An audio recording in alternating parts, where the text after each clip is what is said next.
that? I don't think I can. Well, my wife does not have diabetes. And one time we checked her blood sugar. I can't remember when it was, what the situation was.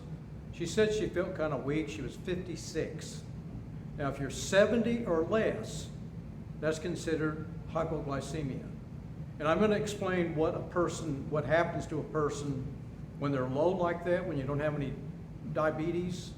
Your whole design, your system is not compromised, so it automatically takes care of itself. But if you have diabetes, that's a little bit different story. It is a different story. And then especially if you're taking certain medications like insulin or certain kind of medications. And so another thing that can cause it is exercise. And I wanted to give you an example of someone who's really thriving and exercising, could easily have hypoglycemia. That guy's lifting weights. If he's not careful, he's going to have a low blood sugar.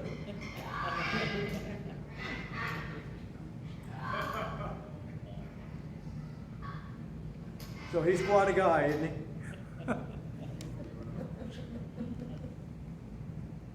Now, someone might say, I feel overwhelmed, I have no energy, I just don't have the strength to help anyone else.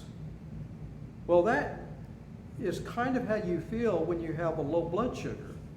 You feel weak. You don't feel like you could help anyone else. Of course, we're supposed to try to help others. Generous person will prosper. Whoever refreshes others will be refreshed. A life gets more colorful when you do that. And do you see, go to the ant, consider its ways and be wise. Do you see them helping each other? They are. They're helping each other. There was a study that was done several years ago. In fact, it was done twice. There was a revision of it. It's called Dawn 2. First one, Dawn 1, or Dawn. Diabetes attitudes, wishes, and needs. And there were almost 9,000 people in this study with type 2 and type 1 diabetes. And one of the things that they discovered in this, they checked out different questions, getting different answers for those questions. One of them had to do with what they fear the most, and one of them was a low blood sugar. They feared that. And maybe they didn't experience it, but they saw others doing it and experiencing it. They didn't want it. And some of the symptoms that arise from it are, you get this hungry feeling, like you're starved. And you feel tired, you don't have any energy, you're really weak. You can even get a headache. I don't normally get a headache, or I don't normally get shaky, but you can from this. People who have this and have lows. Now, God has designed our body in a way that alerts us to it, and we end up with these symptoms. There's a hormone called adrenaline or epinephrine, and it is the alert hormone that gets everything activated and lets us know that something's wrong, we need to take care of it, take action.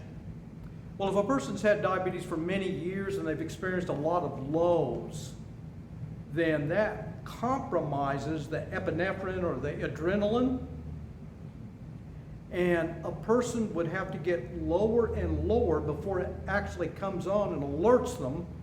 And some people get to the point where they don't even tend to have any symptoms. Can you see how dangerous that can be? If you don't even have any dangers that you know that you're low. But one of the things that can happen also if you get really low, and I've experienced this, a 42 is really low, by the way. You could get even lower than that, and I've experienced blurry vision. Can't really see that well. And so many people, when they get to that situation, that low of a blood sugar reading, they need help. There's a little proverb that says, a good person gives life to others, the wise person teaches others how to live. And whenever it comes to diabetes and all the management that needs to be done, sometimes people need to learn different ways to manage it. And there are those that can help. Of course, you can do your own research, study it, find out. One person that used to come to these meetings, his name was Glenn. He lived by himself. He had what they call LADA diabetes, latent autoimmune diabetes in adults.